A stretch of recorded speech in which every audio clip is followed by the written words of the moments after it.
On tonight's Next Time Try This segment, I want to talk to you about how to remove a spring from a shock.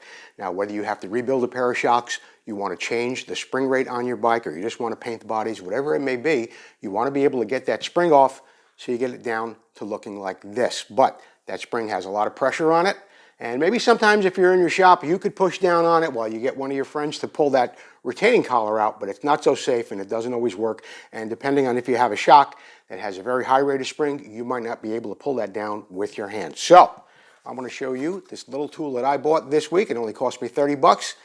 I'm going to show you how it works right now. The kit we purchased came in a little box just like this, and I purchased it on a popular auction site. Inside that box, we've got the following items. These two pieces are going to connect to your spring up on the top. These two pieces will connect to this piece on the bottom, which will go on the bottom of your shock this way.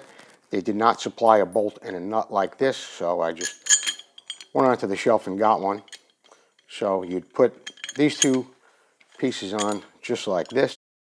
These two pieces also have to be put together. Just grab a regular 12 and a 13 millimeter wrench, tighten them up a little bit.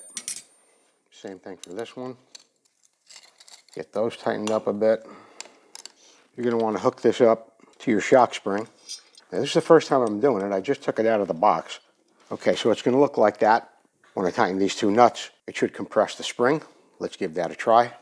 But I could see even doing it by hand, the spring is starting to come down just a little bit. I'm going to turn these nuts evenly, a couple of turns each. Keep it balanced.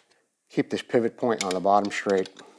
And I'm going to turn it this way so you can see the spring, or where the spring retainer cap is right there. You'll be able to see that it is coming down as I tighten these nuts. I think it's just about down far enough already to where I might be able to get that cap out. And this is about the safest way and the best way you could ever get a spring off of a shock. There you go. We've got it off, got the spring compressed, and we're going to let some pressure back off. Then we can get our tool off the shock, remove the spring. We can continue on with whatever we want to do with our shock. If we want to paint it, whatever kind of service you want to do on your shock, that's how you want to compress the spring and get it off safely. It's not something you could really do without this tool.